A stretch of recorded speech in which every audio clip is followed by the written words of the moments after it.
All right, welcome everybody to this episode of Beyond Geopolitics. I'm your host, Matthew Ehret. Marty Seif is not here with me today, but I have Myriam Charabaty, who has agreed to join me for a very important conversation. How are you today, Myriam?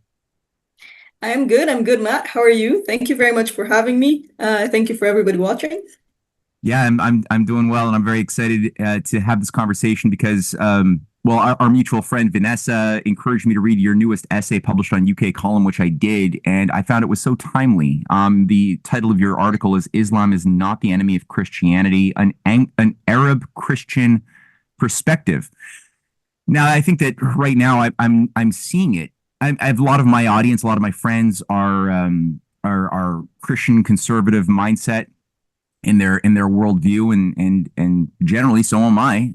That being said, I could see how the profile of this community, especially those of Europe and North America, has been profiled and is currently being nudged towards thinking that their enemy is not the international financiers, the imperial oligarchy that's like infested and taken control of our society over so many generations, have killed our great leaders. No, no, no, no. Don't look there.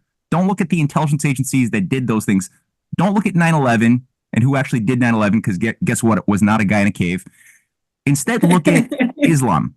And there's this push in X when I'm scrolling through my X feeds, Elon Musk's X. There's definitely a lot of videos I never asked to watch that are being put into my sphere of perception to inflame certain emotions that would make people and are making people more and more hostile to the idea of the immigrant invasion, evil Islamic jihadists that want to impose Sharia law and take over the West and destroy Christianity. That's clearly happening. So your intervention comes at a great time, and I think that it's very nuanced. And you yourself identify as, like, you are a Christian. You're an Arab Christian living in Lebanon, I believe, right? So who Yes. better to talk about this topic than somebody who's on the ground, who's living it? What So let me just ask you this broad question. What made you write this article, and why do you think that this topic is important to nip in the bud now and offer this type of more nuanced approach at this moment? Right. So that's a very Mm, wide-angled question. I will give a very brief run through about how I ended up kind of looking for these answers, right? Um, Basically, I was born and raised here in Lebanon, and I don't know how much your followers know about Lebanon. Lebanon has a bit of a sectarian kind of taste to it. People live harmoniously, but there are a certain sense of a bit of a Christian supremacy, being the kind of the only Christian country in the Middle East. We have a Christian president, so there is that kind of driver, and it has to do with our colonial history with the French, quite particularly because when the French mandated Lebanon, they gave the Christians kind of a superiority in the governance of the country. Um, so it was kind of rooted in that. I never really thought much of it. It was a very natural kind of take. And then, like most Maronites in this country, we immigrated. We immigrated to Canada. So when I got there, I realized, and it was a bit of a shock, I realized that for the West, when they know you're Arab, they automatically think you're Muslim. Like they don't even know we exist as Arab Christians. Like mm, there is no recognition of our presence. And mm. so it hit me that when the West looks at us, they see us as one homogenous group. And most likely they see us in two ways. If you're Lebanese and like you drink and you go out, they see you as this party animal, that that loves to eat and just, go from party to party.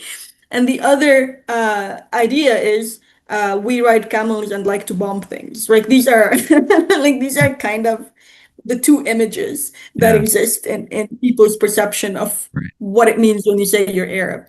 And that kind of it shocked me, and it made me start questioning, how do we explain to the world that we are neither of those things? We are very normal people that are, living normal lives just like everyone else across the globe, like it's not, we don't ride camels to school, like no.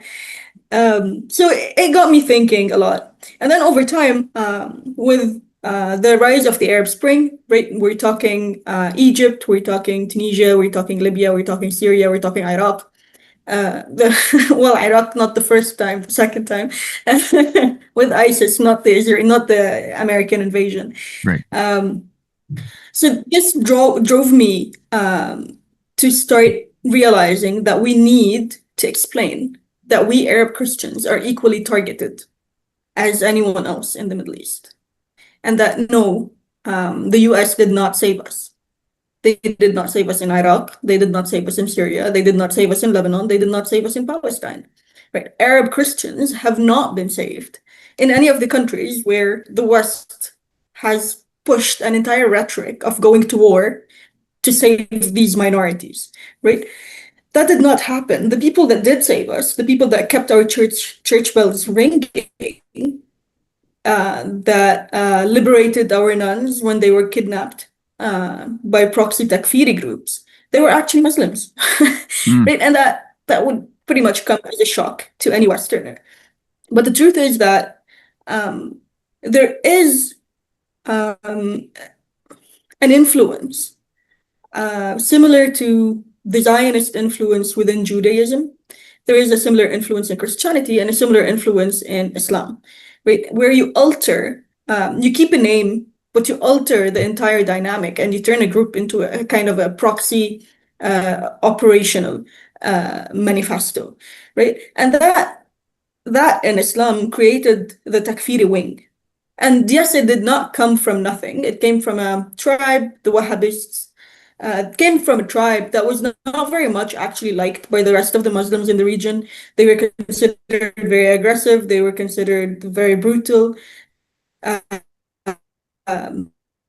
Not to uphold the general, they used to, cut trade routes, steal trade routes, etc., etc. So this is what the Brits came in and said, well, we will use these folks, give them a kingdom, and then use them and their ideology to infiltrate into Islam. And this is pretty much what happened, which is how we ended up with that Takfiri group of Muslims. And I'm not saying that every single person within the Takfiri mindset is someone who goes, at the end of the day, goes to like a CIA black site, gets a paycheck, like this is not what it is.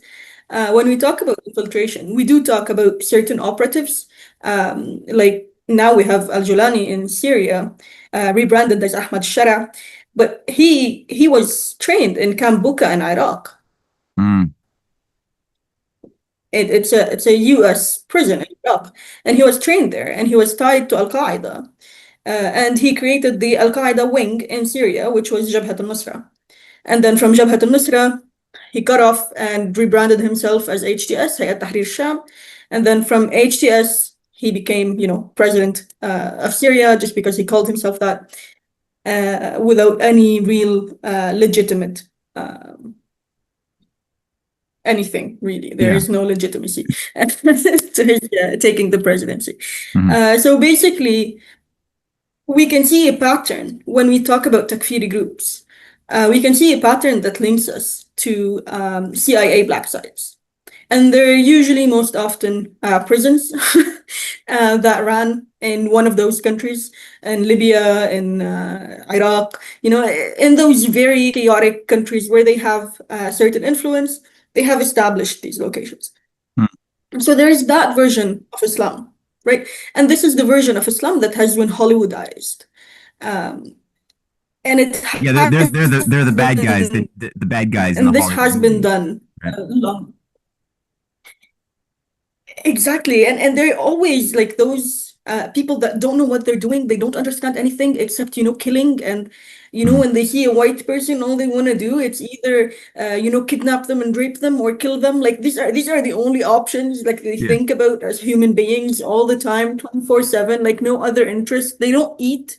They have no interest in finding food, like no. All we know is there's these people that want to bomb something. Like that's it. Like it's an obsession, right? Right. And there's always this white guy that wants to save this one poor family that does not really like those bad guys and wants America instead. And Well, it's I was something thinking you don't about really too. see.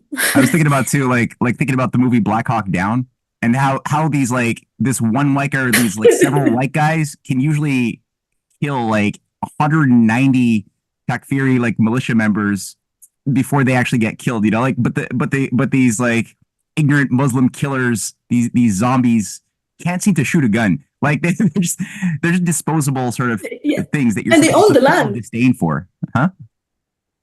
Yeah, precisely. And they own the land. And everybody knows if you go to war in a different territory that's not your own, it's more difficult because the people that live there have an advantage over you, right? Mm, right. Because, the people that are there know the mountains, the rivers, the caves. People know the land, right? Mm, But the Americans, no, they fly in and like they commit these operations. But if that were in any way true, then why have they been running the war on terror for what now? Right? Like, yeah. how long do you need to kill all of us? That seems to be the question. Yeah. And so this precisely brings us to my topic, right?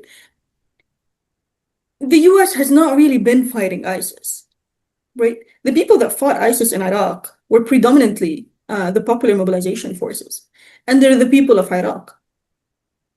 And they're not made up of, because now whenever you read anything about the PMF, it always goes with Iranian-backed Shia militias. Like this is the introduction of the PMF. The PMF actually included Christian battalions, Sunni battalions, uh, and if I'm not mistaken, even some Kurdish groups.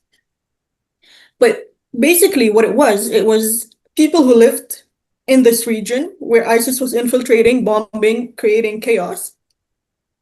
People that lived in those villages, they realized the threat is coming to them. No one is coming to save them.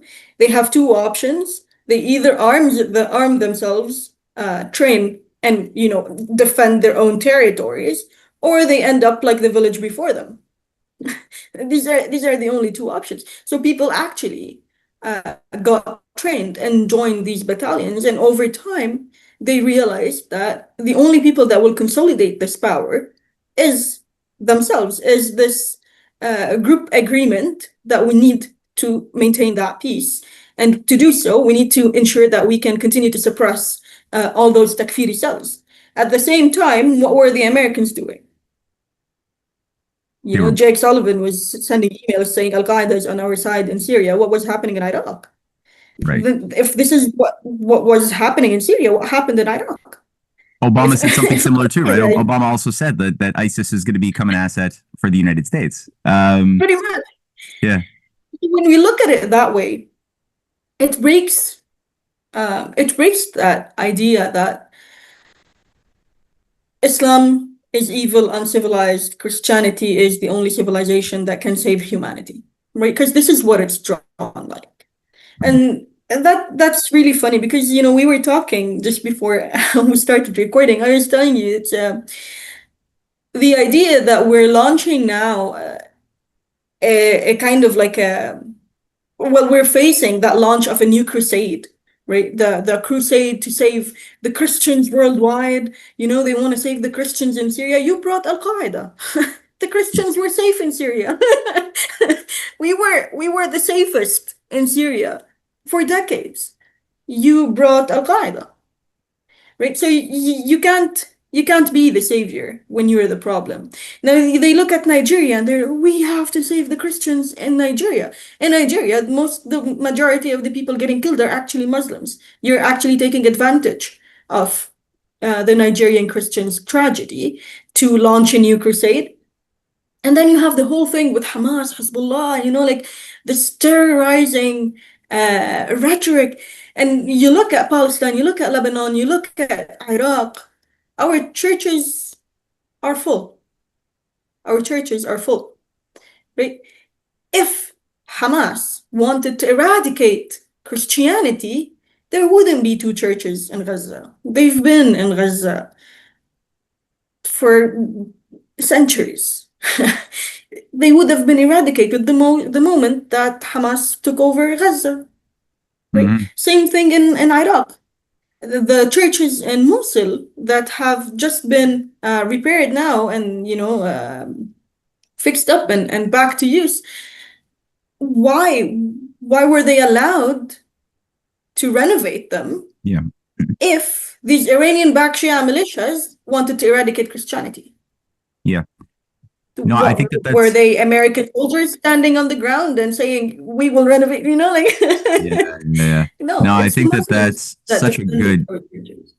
yeah, it's such a good irony and an important paradox for people to resolve fast. This idea that the clash of civilizations logic is our destiny, and that these different civilizational forces, different religions can do nothing but fight each other because I suppose we don't have such a thing as human love and reason that allows us to overcome dogma, and that dogma is like the governing characteristic. So we must thus fight in some forever war where only the hegemon can like Right. manage the chaos.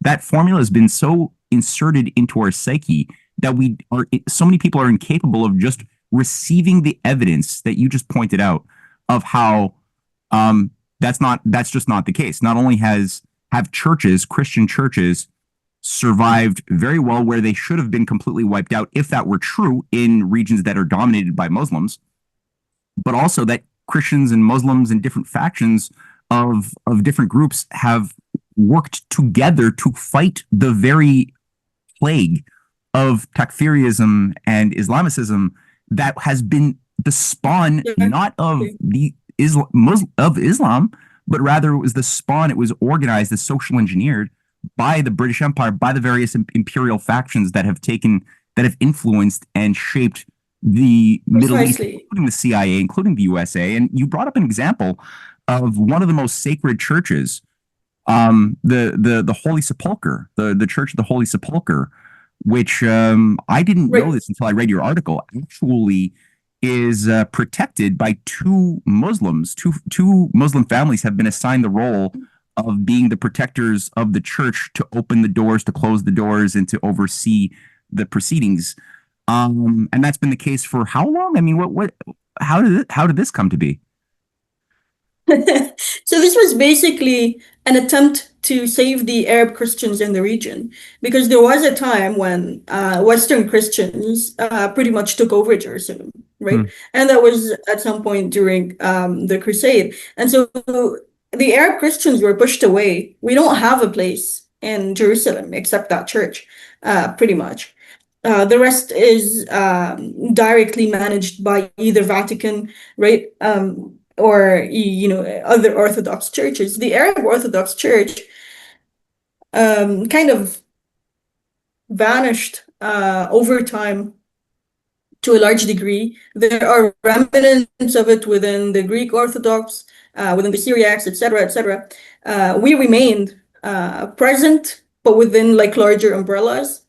The idea is that that when Jerusalem was taken over, who was best to protect the Arab Christians than a Muslim from the other Christians taking over, Jerusalem? Because the rest of Jerusalem, I don't know if you know that, if your followers know that, but it's divided by church, like by global church. The Orthodox have a part, the Catholics have a part, etc. The Armenians have a part, and the Armenians have been there for a very long time.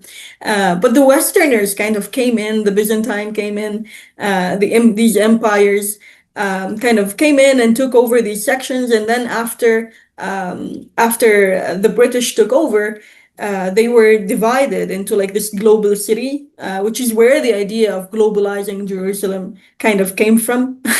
Because if the churches were able to do that, then why not? So the reason why the keys of the Holy Sepulchre is with Muslim families is actually it's the only way to protect our heritage in it, Hmm. basically, because it has to remain with the strongest Arab identity, and that was the Muslims at the time, Hmm. and still is.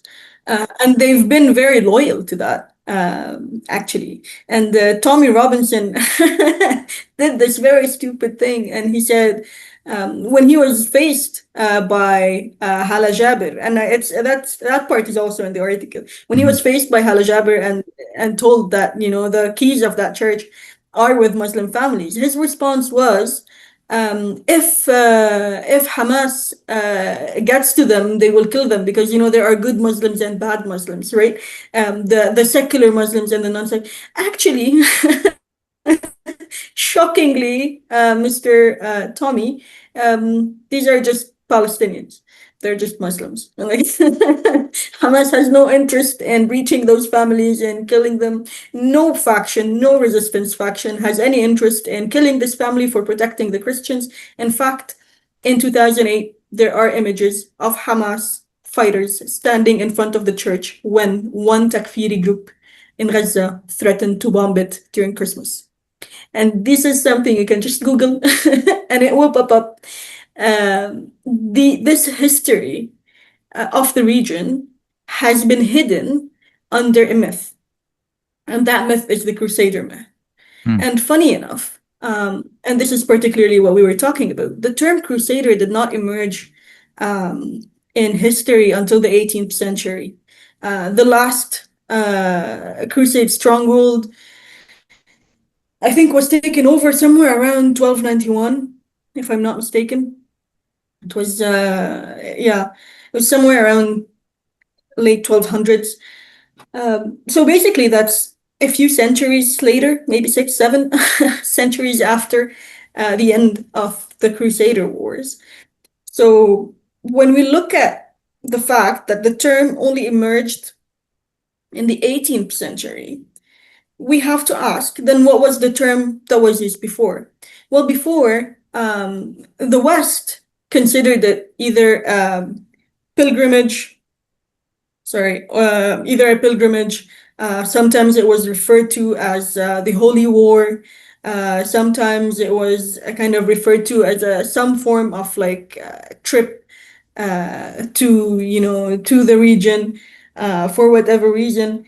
But it was kind of like an expedition, right? But what actually was is that they named themselves initially as those who are marked with the sign of the cross. And they actually meant that as like physically marked with the sign of the cross. They did not identify as the Christians going to war against others, because they actually went to war against the Byzantine Empire at the time to a large degree, especially on the way there, Right. because they had to go through the Balkans.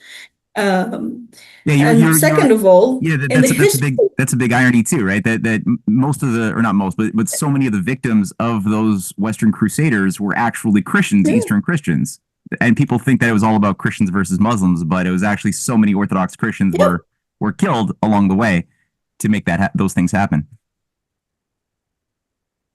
Sorry, I didn't mean to cut precisely. you off. And if we look at yeah, no worries. If we look at the very particulars of how did historians of the time from this region, like Arab historians, tell the story of what we now know as the Crusader Wars, they actually called them the Frank Wars.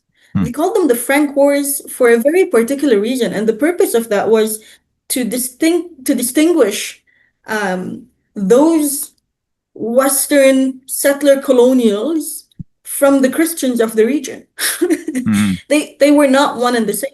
Because if you call them Christians, then all the Christians are involved in this. But they were not Christians. They did not came in their kind of in their capacity as representatives of Christianity. They came in their capacity as settler colonial projects. They came to settle in the region. They came to take over its resources. They came to kind of go to war with the people that own the land, that live there. And the people that own the land and live there included the Christians. And in a lot of the wars, Christians actually allied with Muslims and fought alongside them. There are cases in which Christians fought Muslims, but that's because some Christian groups allied with the Westerners for certain gains or resources or whatever. And that's something that happens in every war. So you basically come in rich, you give someone something, and they ally with you against their own people. That's something that happens in every war, which is a natural kind of state of being. Yeah. Well, one thing I But noticed there's in my also a lot of oh, Christians. sorry, I'll just throw in one thing just to Go add to ahead. that. One thing that I noticed in some of my research is that when the I think it was the third crusade, I'm not too sure. Maybe it was the second, but I think it was the third. You actually had a case where it was yeah, it was Saladin was still alive. Now Saladin survived like two assassination attempts by the Hashashins, the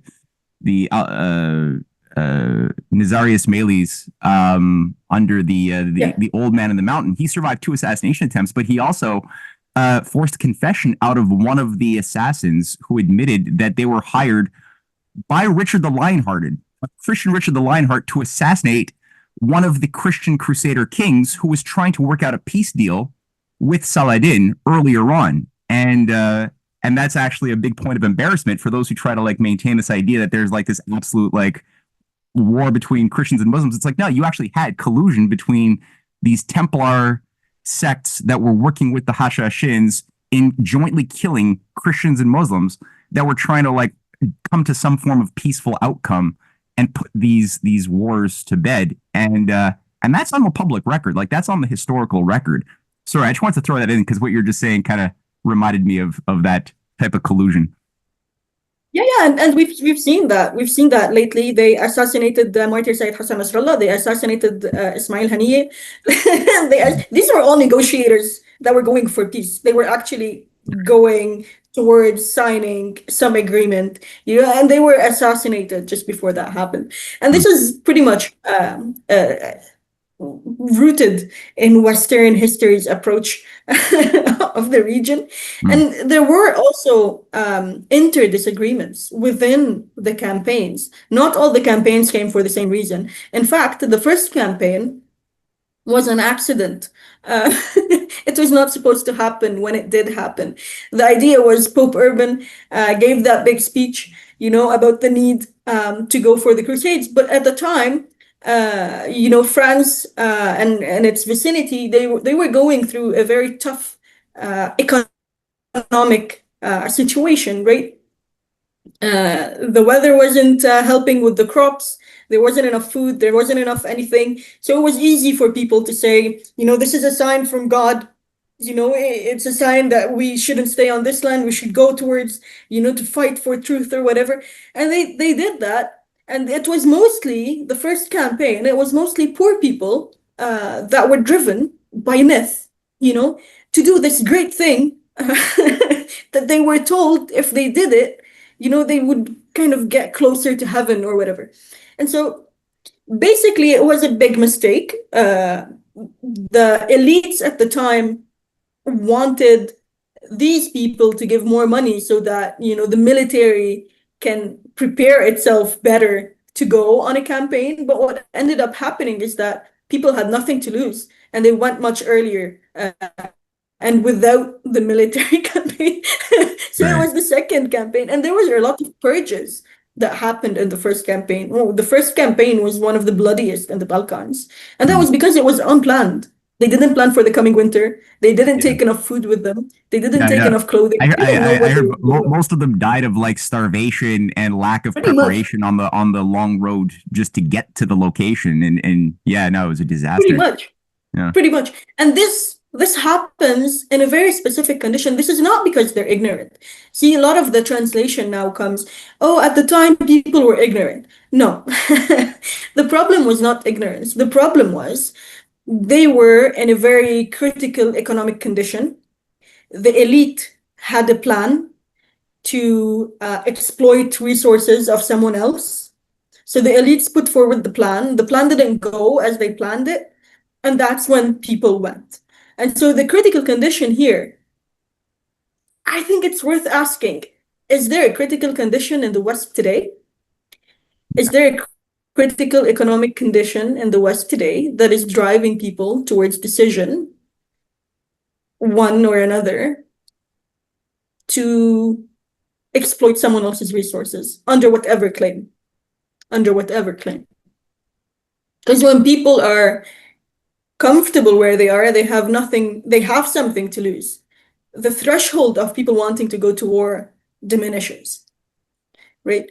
And when things change, when the economic system starts to fail, when more and more people have less and less to lose, the likelihood to direct towards a war increases. And what you need with that, you need a holy cause. And so 16th century, right, 18th century, the term crusade emerges and the theory around it emerges. All of the crusade stories or historical accounts that were written after the 18th, 19th century, and it seems like you've made your research on that, and it's very fascinating because all of it, if you look at it,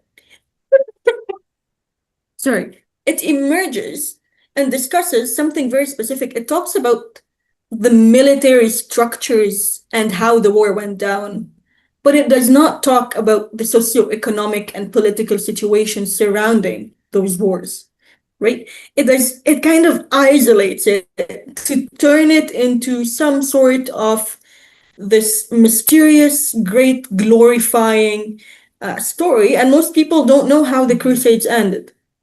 They don't know how they failed. Right? Most people have that idea of the Crusades of we went there and we conquered. Yeah, you didn't last long. Like on a scope of history, you started in 1095, you were out by 1291 with how many dead? Mhm. In scope of history, that's less than the age of the Ottoman Empire. Yeah. In scope of history, that's not a long time. But what it was very costly. It was very Mhm. costly for us and for the people of the West. Most of the people that came for the Crusades actually died on the way. They were exploited themselves. Yeah.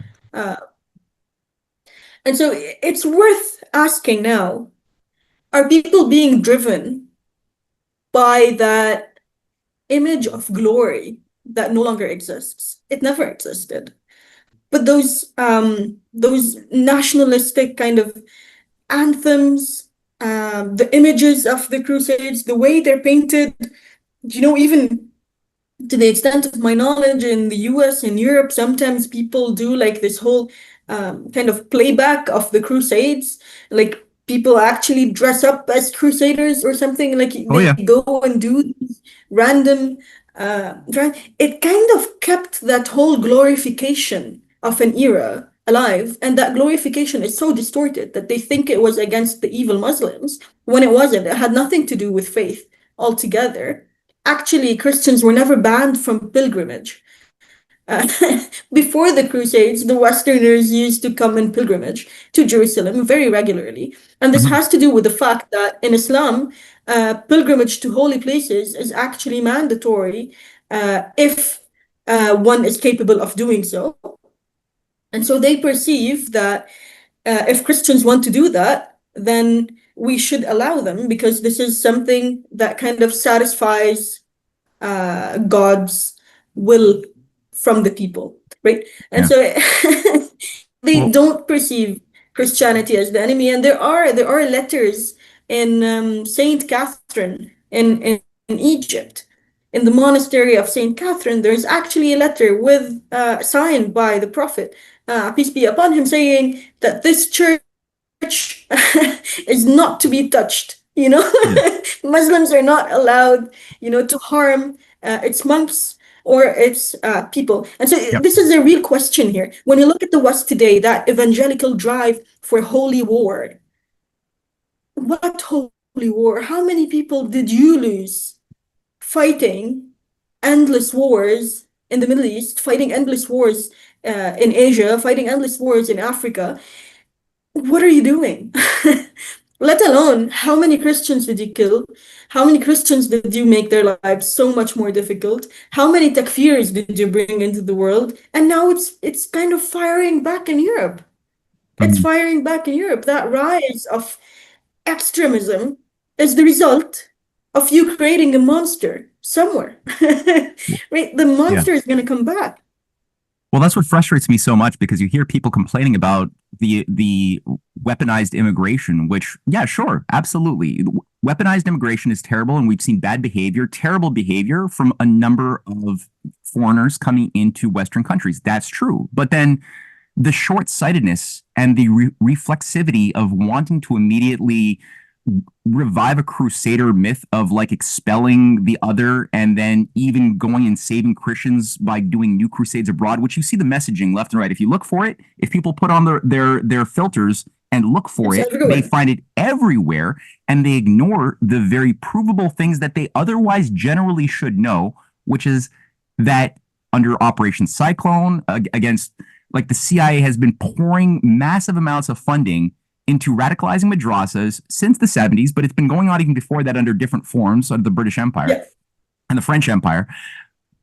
We created this monstrosity. We continue to fund it even after it became Al Qaeda, even after it became ISIS. And we renamed him whatever. We renamed Al Jilani something else and made him like a legitimate sort of character, even though he had a $10 million bounty on his head not that like 2 seconds ago. He's Yeah, and he still was playing, you know, he's playing with people's heads. Like he was cutting off heads. Like the guy is not, he's not some extremist that, you know, that talks shit.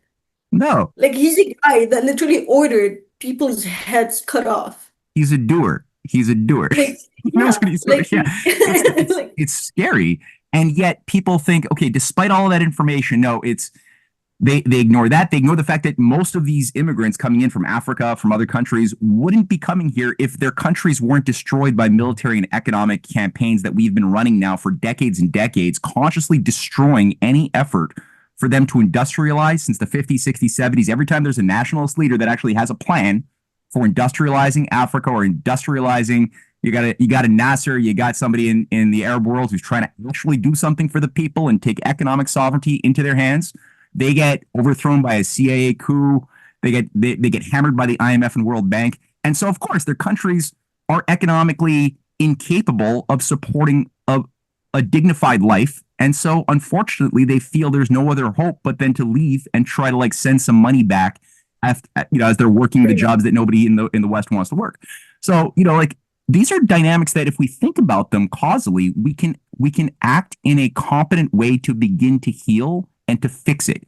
If we don't, we come into a place where like Steve Bannon is a creature who's definitely. very influential, calling for a new crusade against Islam, against Christianity. Marco Rubio has done something Have you similar. seen Pete Hegseth, Pete Hegeseth? yeah, Hegseth has this whole thing about a crusade against Islam and Oh, China, and they're calling for like Steve Bannon just put out a message calling for um a three-state solution. He's like, we need a three-state solution for the Middle East. I'm like, whoa, what are you opening up there now all of a sudden? Because this guy's already been promoting the idea of a restoration of the Kingdom of Jerusalem. So now you've got yeah. people being nudged thinking that this is actually maybe the way to go. Yeah. And see, there's another thing about immigration Mm. and that issue, right? The rise of a form of extremism that is foreign. If we look, I'm going to take the example of Syria because it was very clear in the example of Syria. If we look at Syria, the people that were given kind of immigration visas out of Syria, who are they? Who are they? They were literally majority Syrian rebels. The actual people, the average person, had a very difficult time getting out. The average Muslim, because the Christians had a different route out, and that has a whole other topic about emptying the Middle East from Christianity. Right. I have a lot to say about that as well. Mm. Uh, but for Muslims, the average uh, Muslim, who's not an extremist, was immediately dubbed Assadist and banned from going anywhere. And the extremists, the rebels, what the West called armed rebels, which is basically Jabhat al-Nusra, which turned out to be Al-Qaeda, according to Sullivan, even in their own acknowledgement, these were the people that were getting visas. Who are these people? Who are these people you're giving visas to come into Germany, for example? Mm. Right? You're literally bringing in the monster. That's one end. On the other end, let's look at UAE, Qatar, and Saudi Arabia fundings in Europe and the US. the fundings of mosques, the fundings of programs, the fundings of buying off investments. I think half of London at this point is owned by the UAE or something. And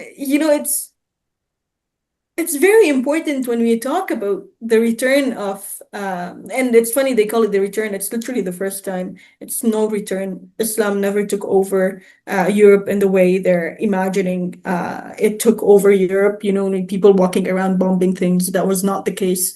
Even in the wars of the Andalus, that was not the case. It's worth reading a book on. But basically, okay, yeah, you're talking about the Umayyad Spanish.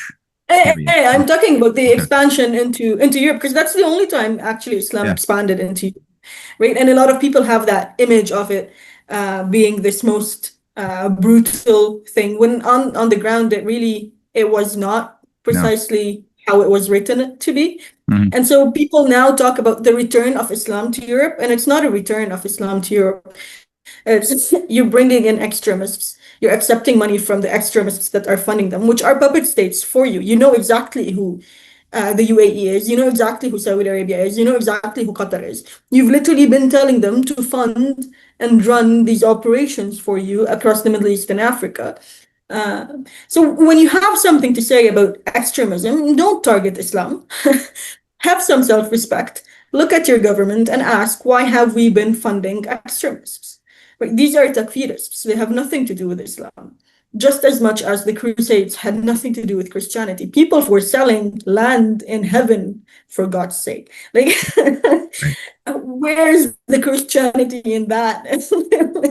Like, if we want to reference the Crusade era as a Christian era, I think Christ would be like, I want nothing to do with you, right? Like, like if this is how you concluded my whole, suffering on earth for you, and you come back and you're selling territory in heaven, then you literally understood nothing. So as much as the crusadership were not Christianity, Takfirism is not Islam.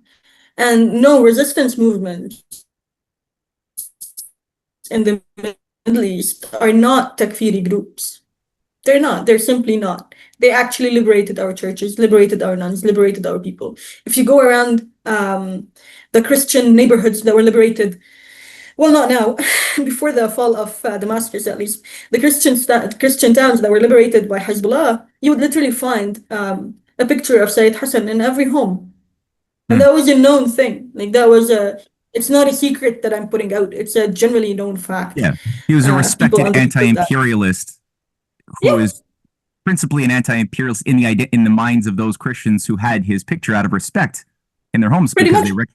He liberated them when everyone else poured a shit ton of money to exterminate them.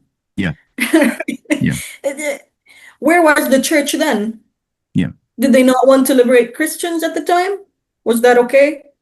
Right? Like, are the Christians of Gaza and the West Bank, at Taibeh, is that not something Pete wants to liberate? Like, you just want to liberate the Christians of Nigeria? What about the Shias of Nigeria?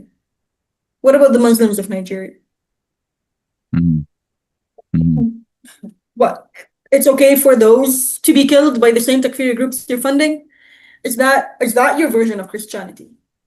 Right? And here we have to ask, what is our version of Christianity? What value scale do we hold? Because when I looked at mine, I found myself much closer to the Islamic Revolution and the values that they hold than I am to, that crusader Christian mentality. Right? I found myself much closer to this. It's similar to who we are. Let's look at how Hamas handled prisoners of war, Israelis, which they considered were occupiers, which they considered have tortured their people, which they considered have tortured them. Right?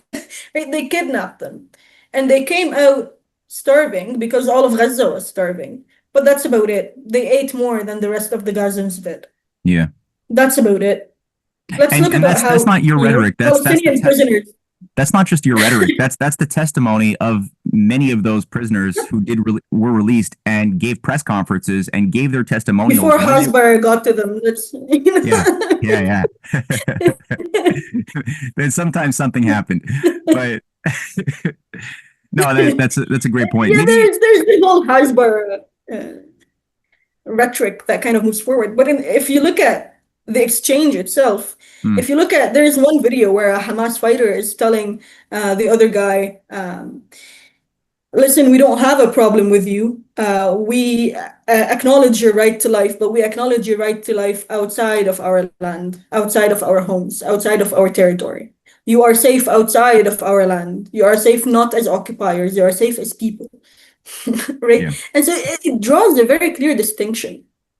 right. The problem is not the person. It's not a sectarian issue. It's not a problem with the Jews.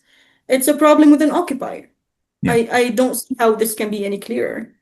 If I yeah. walk into your home, kick you out, kill your parents, you're gonna want to kill me too. Like it's Well, you have this great example in your essay of President al-Khoury of Syria during the after World War II, when the fight over French mandate Syria was going to what was going to be the future, and would Syria be able to self-govern? And at the I think it was the United Nations, you have this scenario take yeah, place where he ends up yeah. sitting in the chair of the French delegate, the person who's the French ambassador, I guess, who's in charge of the French mandate for Syria. He sits down there, but he's Syrian. He's a Christian Syrian leader, and the guy's freaking out. The French the French, I want to call him a ambassador. I don't know what he is. Representative. Let's go for that. Representative. Yeah, he's flipping out because the guy, the Syrian is in his seat.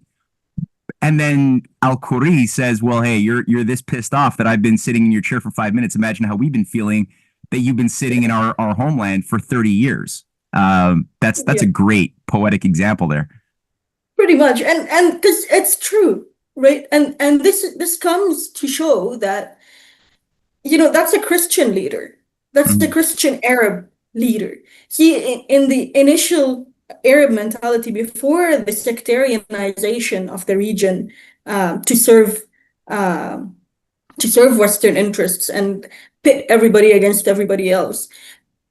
And you can see it more dominantly today in Palestine because they remain closer to their Arab identity than any of us. There was nothing that separates a Christian from a Muslim except their daily life choice of prayer. That's it. That's the extent of it.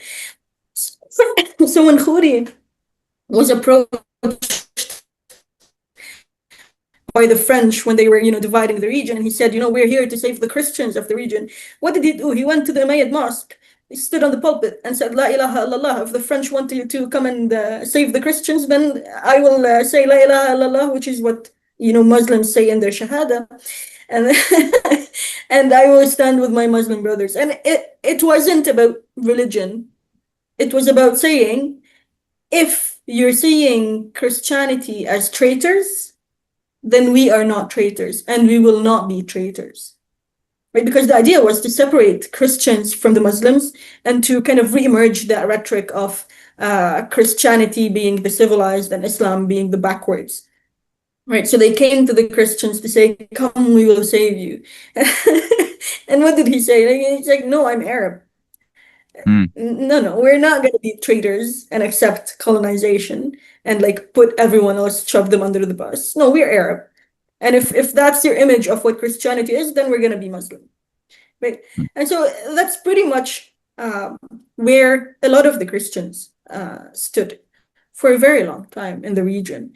We do see, that's not to say that this is a unified position for all the Christians in all the region. As we said in the beginning, there are groups that have been influenced by the West. There are groups that have been funded by the West. There are groups that are part of the Western imperialist project, believing that they will take a portion of the gains if they played the game, and won. And these exist in every war, and some people do it inherently by choice, and some people do it because they're driven to believe a lot of the myths. even though they live on a daily basis somewhere else. But this is the power of media, of soft power strategies. It's really very powerful. So sometimes you see it with your own eyes. I know I have friends in Canada that have that some of their closest friends are actually Muslim. But the moment you talk about Islam, they have this perception of Islam being evil. But in their day-to-day life, they don't live by it. Yeah. But conceptually, it's hard for them to separate it when they look at the world map. You know, like Yeah. it's somehow tied to the way we perceive the world and not the way we live our day-to-day lives. Yeah. I don't know if that's making Yeah, sense or no, it not. does. There's a break between the abstract worldview that people have and the physical world that they live in, and Yeah, it's really good when we can harmonize those two things. But so many people have this weird block totally. between the two, and it's very important to have access to minds like yours to be able to start like seeing these loud self contradictions in people's behavior and thoughts actually become something that they can see and work through. By seeing them, you can work through the paradox and then resolve it happily by resolving the contradiction. One thing that I was curious about, well, you Sharia law is something that I've heard, this is being baked into people's heads right now, in the West especially, as the proof that their societies are being taken over, that Islam wants to have a new global caliphate or something and impose Sharia law on everybody. And of course, these Islamists and Takfirists, yeah, they probably do want that. Sure, that's true. Is ISIS groups and stuff that get funding by the CIA? I was That's have to your see own right now. monster. Like that's Huh? that's your own monster. We have nothing to do with it. Yeah, right. Yeah, that's a Like you Western as creation, right? Arab, like it's your own monster. But Right. no, let's talk a bit about Sharia law. Yeah, I'd First like of to. all, yet Sharia law makes it sound like it's something, that's somehow monstrous. Sharia means law. So you're literally saying law, just in two different languages, right? And when you put it that way, it kind of becomes this terrifying thing. It's Sharia, like it's literally just a law. And like any law, Christianity has its laws. Um, every religion has a set of rules, regulations, value scale, moral code, and how it would see as the best fit for people to deal with each other, you know? So that's basically what Sharia law is. And so it's nothing monstrous, it's nothing terrifying. It is set for the most committed religiously, but doing something that's outside Sharia law, if you're not, ISIS or Al Qaeda or the Taliban, it's not terrifying. Mm, It's let's look at Islamic countries, right? Like let's look at because people are most terrified of Iran. So let's just take Iran as an example. Iran has one of the biggest Jewish communities. It has a pretty large Armenian Christian community, and they actually live normal lives. yeah. Shocking, right?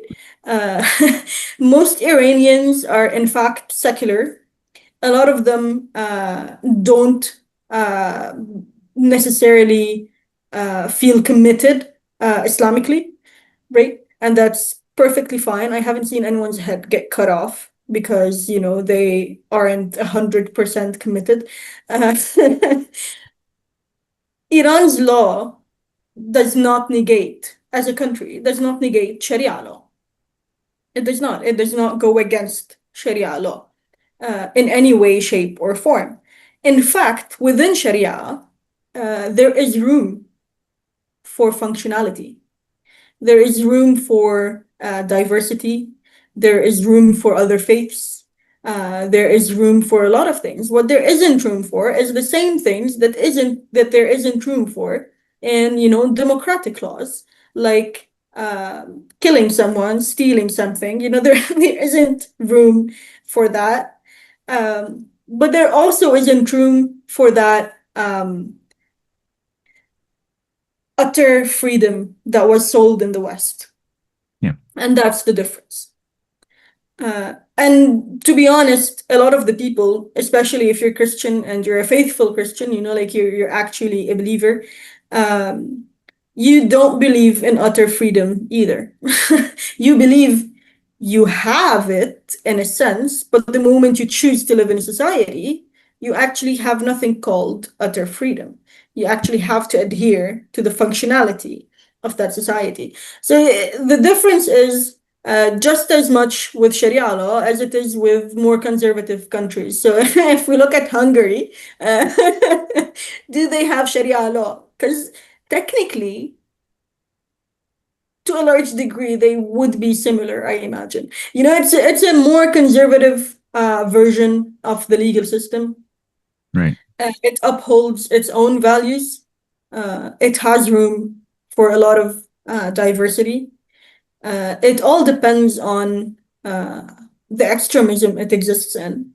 But Mm. that's the case of every legal system, right?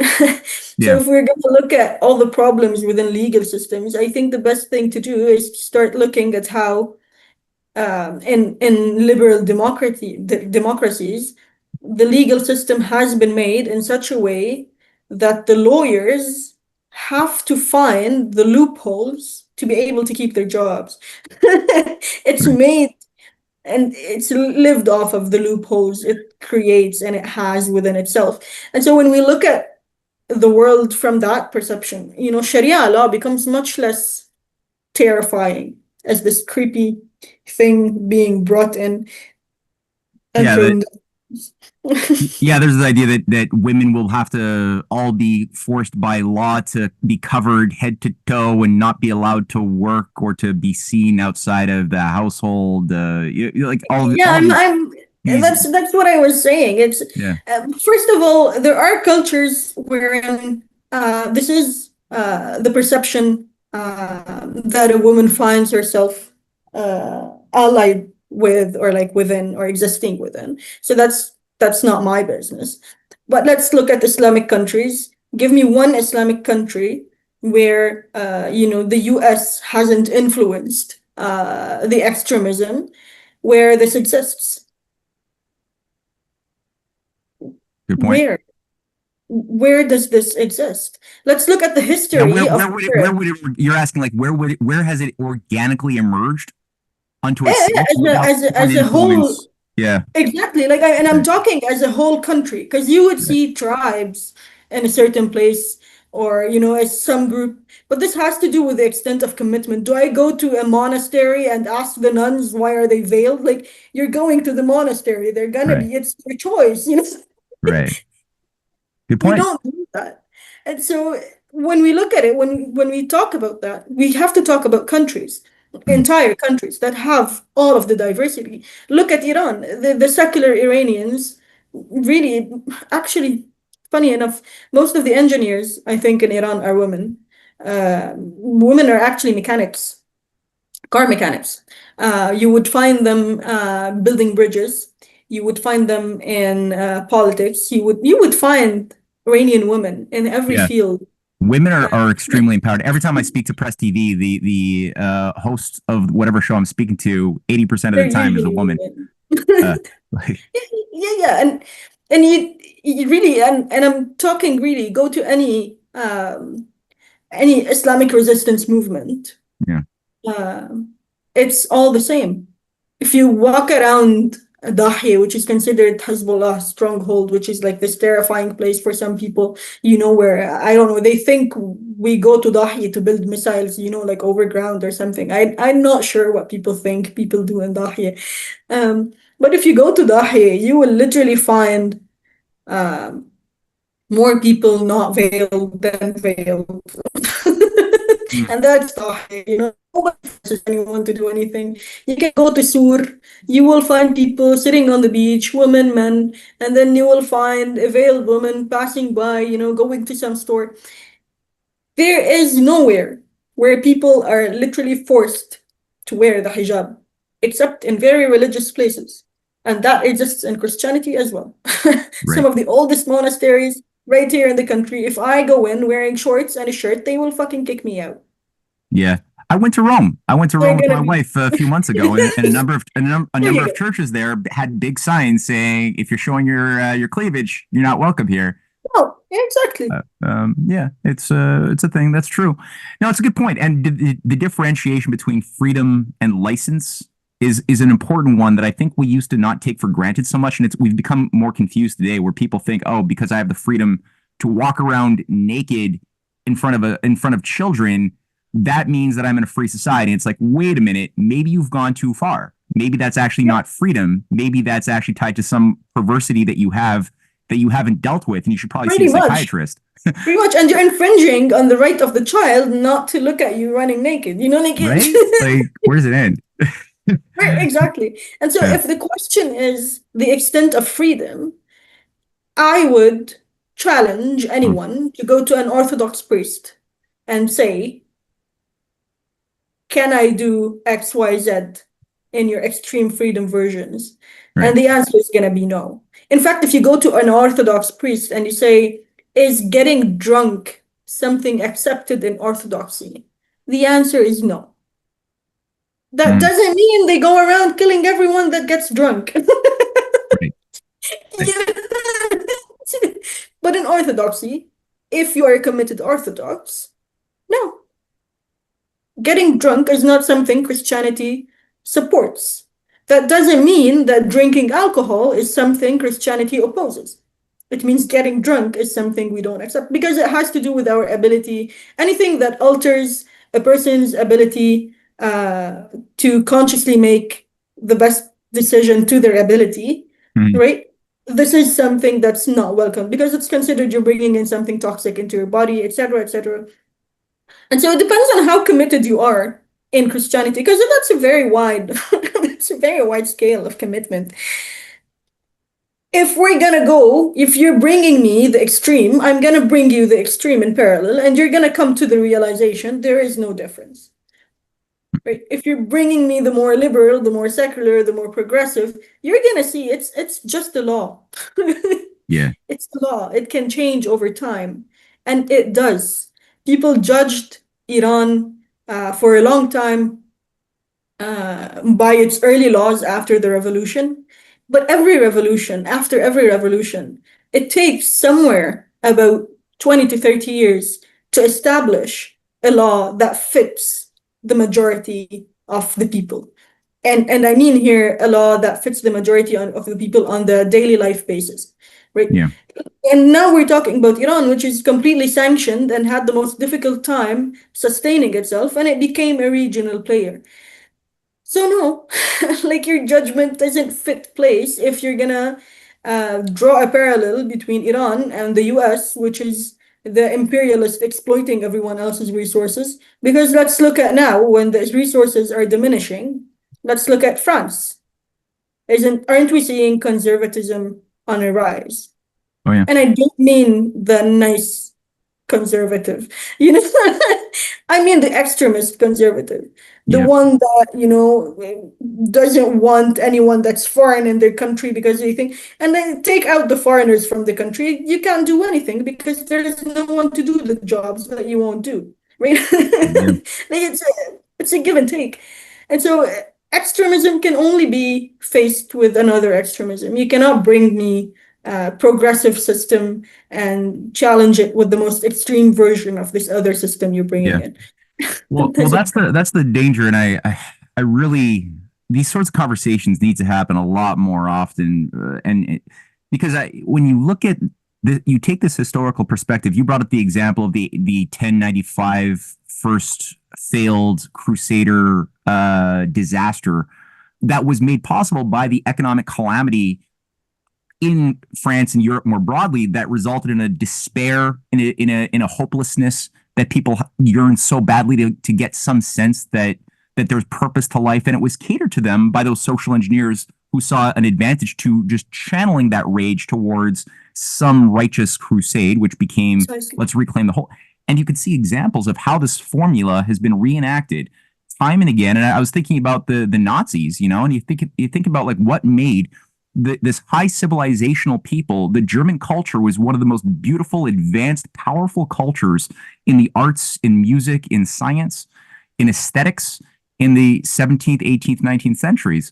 And you're like, what caused that to go so quickly towards hard Nazism? And it had a lot to do with what you just put out there, which was the economic destruction and living standards of the people after World War I, with the Treaty of Versailles, all of the complete calamity that was imposed to humiliate these people who lost all hope for the future. And so when the rhetoric of bringing back a new purpose and the grandeur of the myth of what Germany was in the mind of people like Goering and Goebbels and Hitler, they were bringing up notions like Operation Barbarossa. What is that? That's a reference directly to the Third Crusade, the Operation Barbarossa that launched really Germany head on into Russia, to give people a sense, okay, of this Aryan sort of dignity that would be taken back by overseeing the takedown of the Untermenschen. And the people just fell for it, and they were slaughtered en masse. They were, yep. I mean, it was, and the Nazis were using, they had their own new Templar Nazi order in Wewelsburg Castle. They had the Order of Malta, these chivalric orders created to oversee the Crusades, were still there. They were still there, and they were still there in the CIA. Alan Dulles was a member, and, you know, I think every CIA director is a high up knight of the Order of St. John of Jerusalem, of the Order of what became Malta. Actually, the Catholic Church had good ties with Nazi Germany. They actually didn't have like a bad ties with Nazi. Pius the 12th was all on board with cardinals were meeting with leaders of Nazi Germany.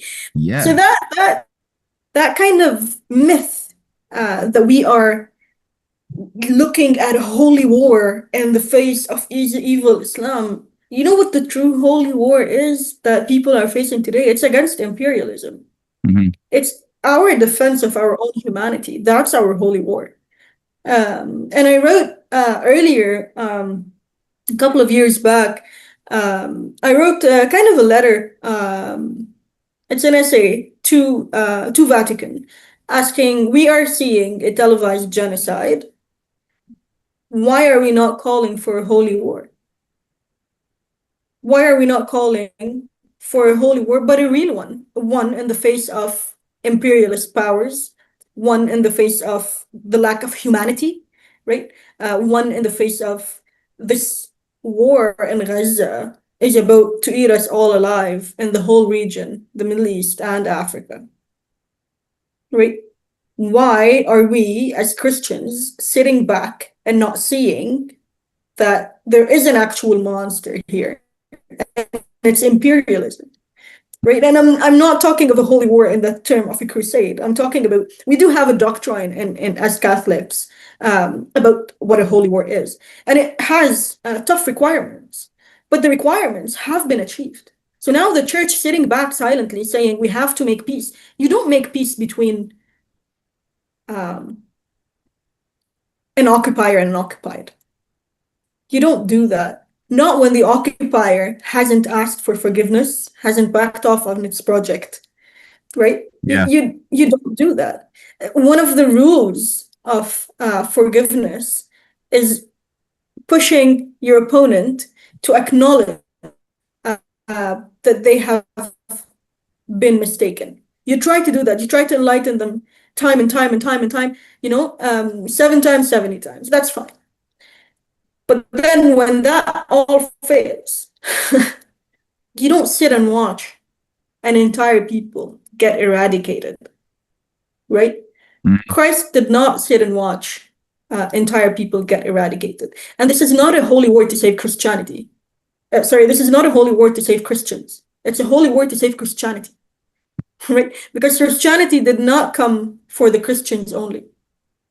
Christ did not come for the Christians. Actually, we were only called Christians, a few decades after Christ resurrected.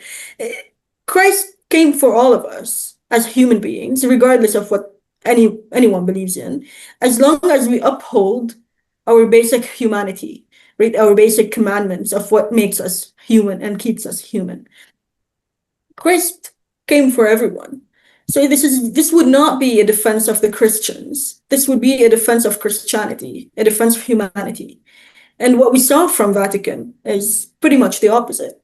We saw silence and at best a half condemnation of both parties, which shoves aside all of the history of the region and pretends that it just had started.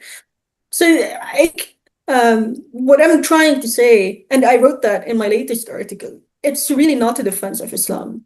I'm not here to speak in defense of Islam. I'm here to speak for the Christians to say we are lost. We are lost. We as a people are lost. We as a faith, we are lost. And we have to look at our history, at ourselves, and say, all right, we fucked up, right? How do we fix this? Because otherwise, we're keeping the name and losing the value. Yeah. And that's not Christianity. That's pretending to be Christian. Islam does not need me or anyone else defending it. In fact, they have been defending themselves. They are the ones that fought the Takfiris. It was the Muslims that fought the Takfiris. It was the Muslims that gave martyrs defending our churches. It was the Muslims that defended the whole region from the imperialist exploits, or they tried to at least. Time and time again. So they don't need me to defend them. They're not waiting for anyone to defend them. This is me coming out and saying, we need to look at ourselves. We need to reassess. We, the Christians of this region, have to realize that it's our Arab identity that brings us together with the Muslims, and it's superior to all else in terms of our social life, and that our faith and their faith is really not that different in a value scale, regardless of the core differences. On a value scale, on a social scale, on a political scale, we're not that different. We can live with each other. We have lived with each other. And for the Christians in the West to say, what are you doing? Where are you going? At what cost? Yeah. And you're being used just as much as we are being exploited, right? So it's guess it's a cry for help for people to realize we're being driven to something that's not going to serve anyone at the end of the day. Well said. I think that's a great way to round out today's conversation. The only time humanity has really been viable, has taken power away from those oligarchs and enhanced the power of peace and of freedom, have been those moments in history that we really do need to study, where human beings adopted this much more natural modality of working together, of discovering God's creation together, whether it was in the houses of wisdom of Baghdad that saw Christians, Muslims, and Jews studying astronomy and translating texts together, or the same houses of wisdom in their own way manifesting as these schools of Athens in Andalusia, which again was welcome to all faiths. Even Indians and Chinese would travel from abroad to study with Jews and Christians and Muslims together, to again recognize that though we have differences, which is beautiful, we have a common heritage of being created in God's image, and are endowed with this power of reason that we should respect, this power of love, of agape, that we should animate how we diplomatically live with each other, negotiate with each other, and even looking to periods like Martin Luther King Jr., who had his whole idea of economic liberation for humanity, with Malcolm X coming back from Mecca, realizing, whoa, his idea of a nationalistic, weird nation of Islam was actually the wrong way of thinking about it. And he began to work with Martin Luther King Jr. to say, okay, we need to think about ending colonialism and creating economic justice and cooperation, which is why MLK's movement had so many Jews and Christians and Muslims working together with a common mission against imperialism. And I love the fact that you just got this as your core focus to help people understand or be reminded of what they should know.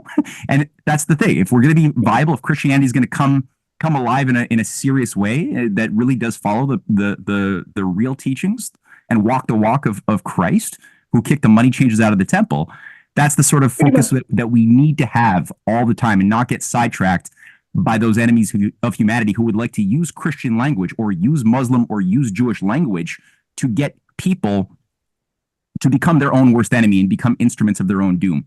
So thank you so much, Myriam, for doing this. How can people follow you? Do you have a Substack? How do they reach you and follow your work? I'm on Substack. I'm on Twitter. If you find my Substack under my name, you will find my Twitter there. And yeah, hopefully we'll see you again, Yeah. depending on how things go. I look forward to it. It's really been a pleasure talking about this. I really think it's one of the important topics to look at away from this weird lens of extremism. So thank you very much for that opportunity, Matt.